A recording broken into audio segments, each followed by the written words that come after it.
My name is Alina. I am 30 years old. I live in Nampa. Nampa is in Canyon County, Idaho, in the United States. It is a quiet town with many small houses and kind people. I work in a small bakery near the park. I make bread, cookies, and cakes. I love my job. I love simple things. I also love my husband. His name is David. He is not like other men. He is quiet. He is gentle. He is always calm. Some people do not understand him. Some people laugh at him. But to me, he is the best man in the world. He is a true gentleman. I met David 5 years ago. It was a rainy day.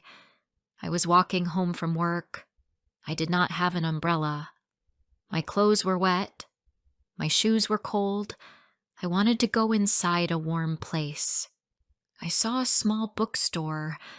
I went inside. The store was warm and smelled like paper and tea. David was there. He was behind the counter. He looked at me and smiled.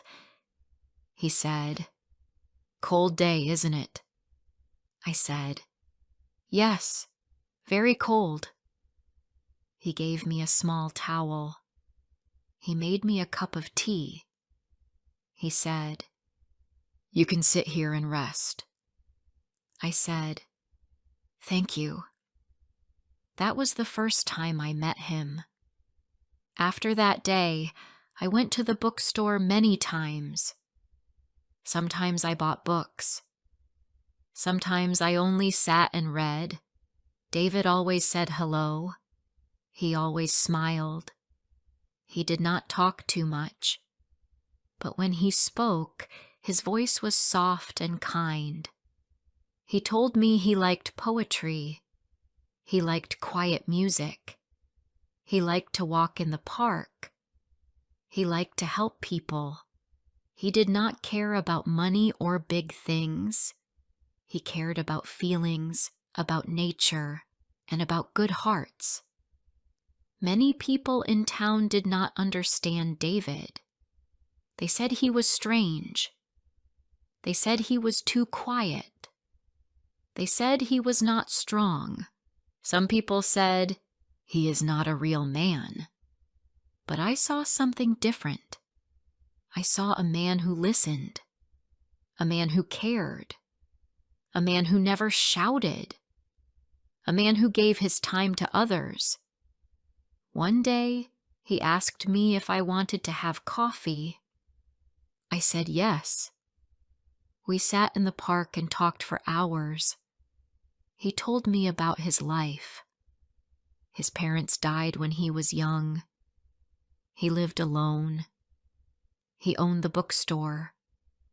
He did not have much money, but he was happy. I liked him more and more.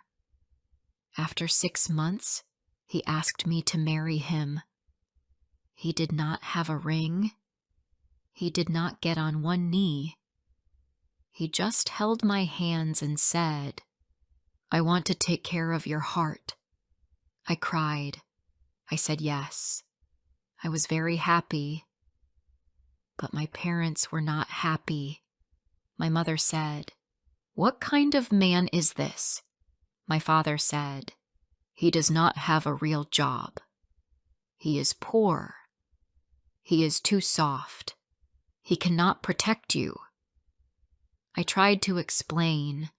I said, "He is kind. He is good to me. I feel safe with him." But they did not listen.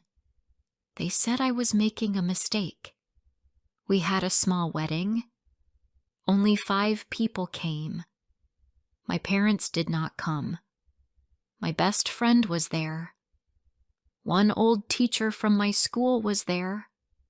David's neighbor came. We got married in a small garden. The weather was nice. The sky was blue. The flowers were red and white. It was a simple day, but it was full of love. That night I cried a little. I was sad my parents were not there. David held me in his arms. He said, "I am here. I will always be here." I felt warm inside. I knew I made the right choice. After the wedding, we moved into his small apartment. It was upstairs, above the bookstore. It was not big. It had one bedroom, one kitchen, one bathroom, and a small living room. But it was clean. It was warm. It was full of books.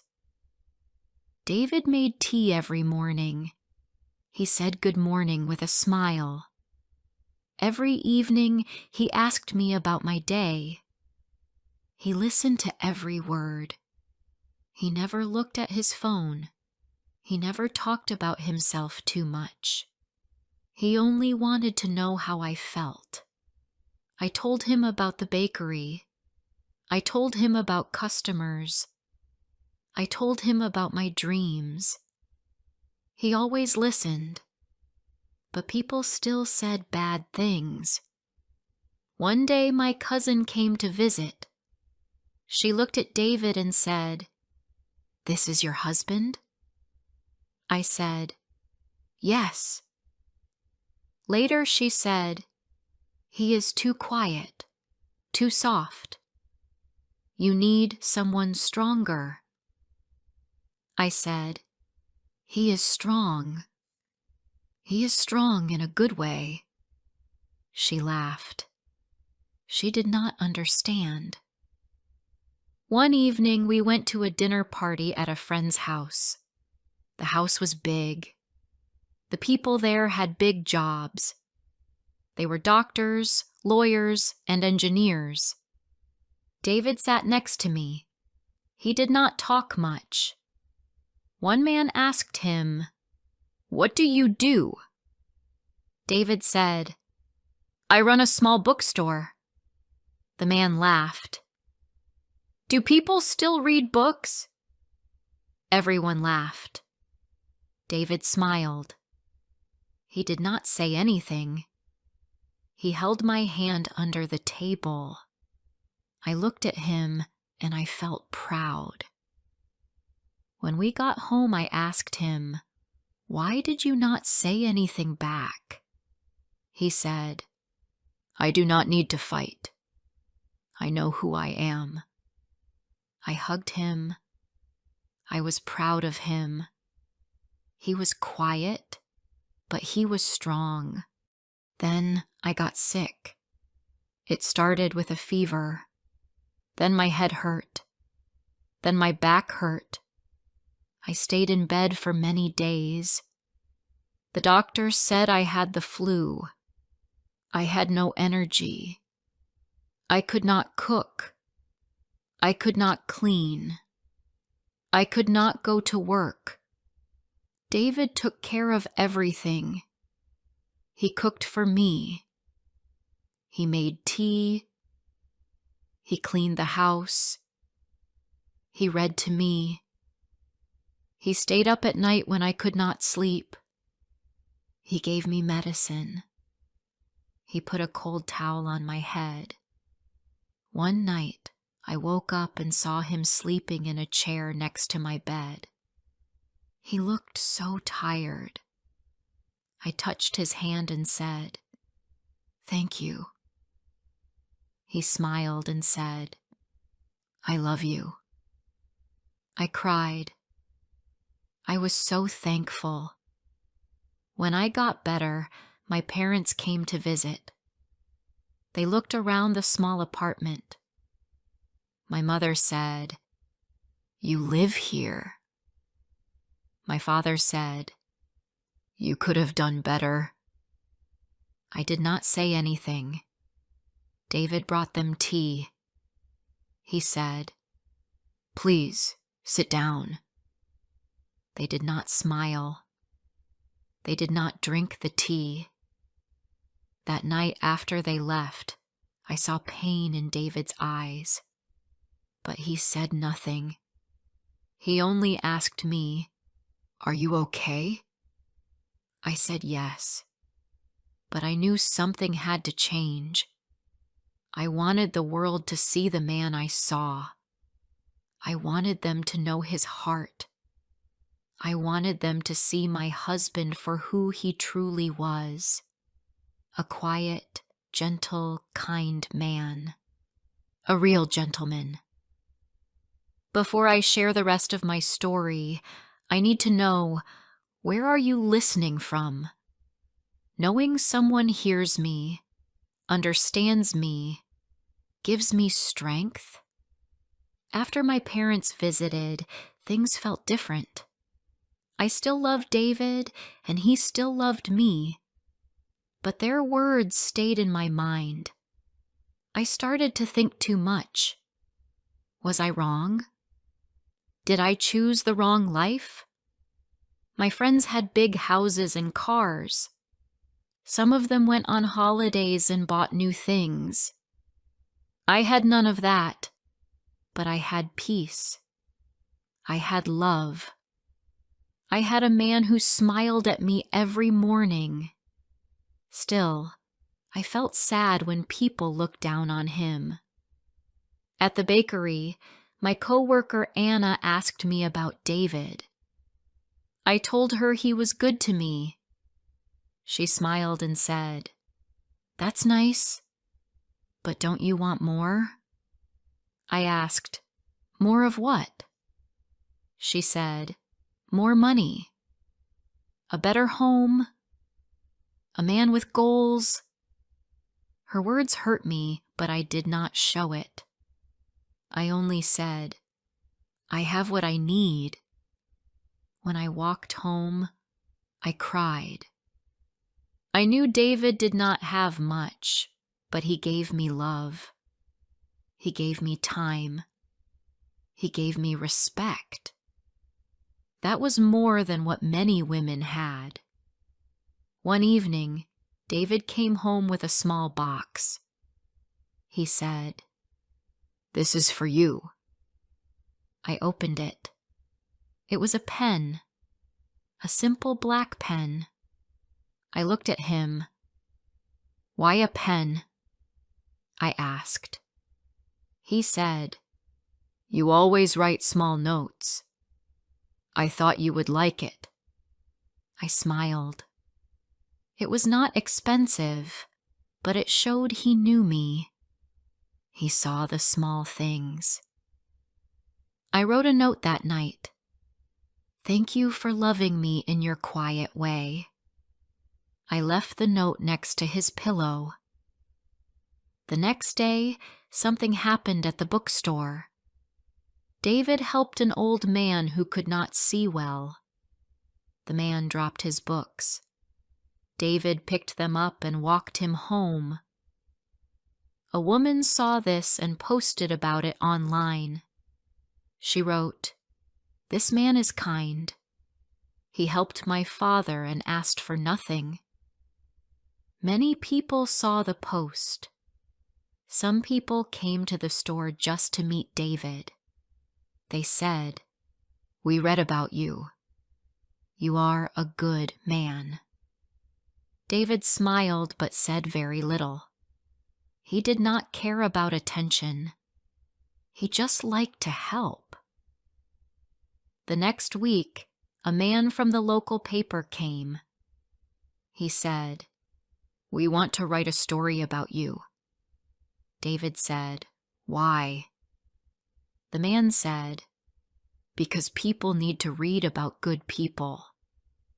I was there. I said, "Please do it, David. Maybe this will help others see the real you." David said yes, only because I asked. The story came out 2 days later. The title was "The Gentleman Who Runs a Bookstore." It talked about his life, how he lost his parents, how he helped others, how he lived simply but kindly. The writer said, "He is the kind of man the world needs."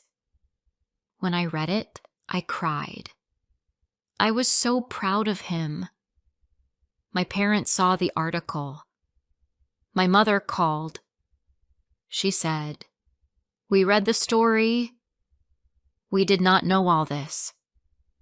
I said, "You never asked." She said, "We want to visit again."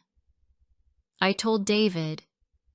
He only said, "If that makes you happy." They came the next day. My father shook David's hand. My mother smiled at him. She said, "We brought you some cake." David said thank you and made tea. This time, they drank the tea. They asked him about books. He told them about his favorite stories. He spoke slowly and clearly. My parents listened. They looked at him with different eyes. I felt warm inside.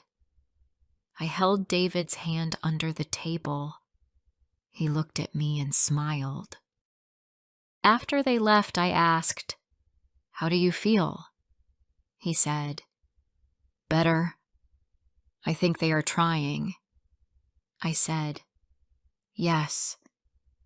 It means a lot to me." That night we walked to the park. The air was cool. The stars were out. I said, "Thank you for not giving up." He said, "Love is not about giving up. It's about staying, even when it's hard." I stopped walking. I looked at him. I kissed his cheek. I said, "I love you." He said, "I love you too." A few weeks later, David got sick. It was just a cold at first, but then it got worse. He had a high fever. He could not eat much. He slept a lot. I took care of him like he took care of me. I cooked soup. I gave him medicine. I stayed beside him. One night, he looked at me and said, "I'm sorry." I asked, "Why?" He said, "Because you deserve more. You work so hard. I give so little." I shook my head. I said, "You give me love. That is enough." He got better slowly. After 10 days, he could walk around. He opened the bookstore again. People asked about him. They said, "We missed you." Some brought flowers. Some brought food. One woman said, "You helped me last year. I will never forget that." David smiled. He said, "Thank you." When I saw that, I felt proud. The man people once laughed at was now the man people respected. One afternoon, a young boy came into the store. He had no money. He looked at a book about animals. David watched him.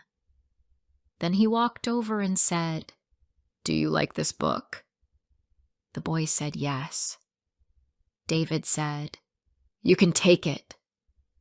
The boy smiled wide. "For free?" he asked. David said, "Yes. Just read it well." The boy ran out, happy. I walked over to David. I said, "That was kind." He said, "Books should be shared, not kept away." That evening, I made dinner. We sat on the floor because we did not have a big table. We ate rice and vegetables. David said, "I like this life." I said, "Me too." He said, "Even when it's small?" I said, "Even then. Especially then." We did not have much.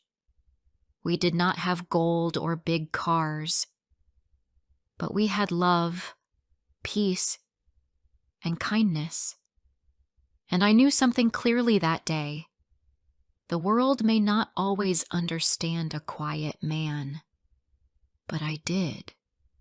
I understood him deeply, and I would stand beside him no matter what.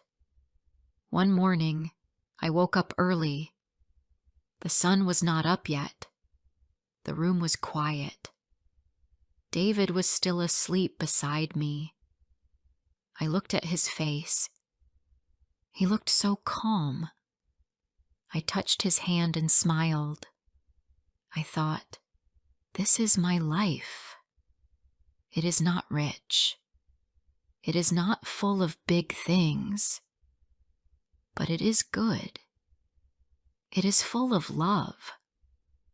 After some time, I got up and made tea. I sat near the window. I could see the small trees outside. A little bird came and sat on the windowsill. It sang a soft song. I listened and felt at peace. That day at the bakery, I had a long shift. My boss asked me to stay 2 hours more. I was tired, but I said yes. David always worked long hours too, so I wanted to help. When I got home, he had made dinner. It was a simple soup with bread. He had also cleaned the kitchen. He smiled and said, "You must be tired. Sit down." I sat down and looked at him. He brought me food. I said, "Thank you. You always take care of me." He said, "Because I love you." After dinner, we talked about the future. I said, "Do you ever want to move to a bigger house?" He said, "Maybe, but only if you want to." I said, "I like this place, but maybe one day, if we have children, we will need more space." He looked at me. He said, "You want children?" I said, "Yes, one day." He smiled and said, "Then I will read books to them every night." I laughed and said, "And I will bake them cookies." Weeks passed. Our life was simple and happy. My parents visited more often. My mother brought fresh fruit. My father helped David fix a broken chair. One day my father said, "He may be quiet, but he is a good man." I smiled and said, "Yes, he is the best." My mother said, "We were wrong before." I said, "It's okay. I know you only wanted the best for me." That day, I saw David sitting with my father. They were drinking tea and talking about books. I felt warm in my heart. They finally saw what I saw. One evening, it started to rain. David and I sat near the window and watched the drops fall. I said, "Do you remember the first time we met?" He said, "Yes. You walked into the bookstore. You were wet and cold." I said, "And you gave me tea." He said, "You looked tired, but your eyes were kind." I laughed and said, "I was trying to dry my hair with a small towel." He laughed too. Then he said, "That was the best day of my life." I looked at him and said, "Mine too."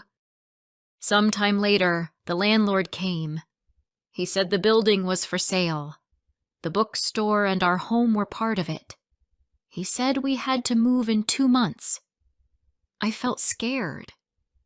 Where would we go? How would we move the books? David said, "Don't worry. We will find a way." I trusted him. We looked for new places every day. Some were too small. Some were too far. Some were too expensive. Then one day, a woman came to the bookstore. She said, "I have a shop that is empty. You can rent it for a small price. I read about you. I want to help." David said, "Thank you" again and again. We moved 2 weeks later. The new shop was on a quiet street. It had big windows and wooden floors. We put the books on shelves. We placed a small table near the door. I baked cookies for the first day. People came, some old friends, some new people. They said, "We are happy you are still here." One girl said, "This is my favorite place." David smiled. He said, "Books are like friends. They wait for you. They never shout." We also moved into a new apartment. It was small but clean. It had 2 bedrooms. I was happy because we could use the extra room one day for a baby. David said, "It will be the library until then." I laughed and said, "Okay." Then something wonderful happened. I found out I was pregnant. I cried. David held me and said, "Thank you." I said, "For what?" He said, "For giving me a family." The next 9 months were not easy. I felt tired. I felt sick. But David helped with everything. He read baby books. He made me tea every morning. He put pillows behind my back. He cleaned the house. He talked to my belly and said, "Hello, little one." One night I had strong pain. David took me to the hospital. After many hours, our baby came. It was a girl. She had soft black hair and big brown eyes. We named her Grace. David held her in his arms. He cried. I had never seen him cry before. He said, "You are perfect." When we went home, he made a sign that said, "Welcome, Grace." He put it near the door. Life changed after Grace came. We slept less. We worked more. But we were happy. David sang to her every night. He held her when she cried. He kissed her small hands. One day, I saw him sitting in the chair, Grace asleep on his chest. He was tired, but smiling. I thought, this is love. This is a real man. Not loud, not rich, but full of love. Now Grace is 3. She loves books. She always sits in her father's lap and says, "Read, Papa." David reads with a soft voice. She listens like the world is quiet. I watch them and feel proud. I remember all the times people said he was not enough. I remember when my parents did not come to the wedding, but now they visit every week. They bring toys and cookies. They laugh with David. They hug Grace. Things are different now. People still ask me, is he still running that small bookstore? I say, yes, and it is full of joy. They ask, don't you want more? I say, I already have more. I have peace. I have love. I have a true gentleman. I look at my life now and feel full, not full of things, full of meaning. David was never loud. He never needed to be. His love was enough. His heart was enough. His kindness was enough. And every day, I thank life for giving him to me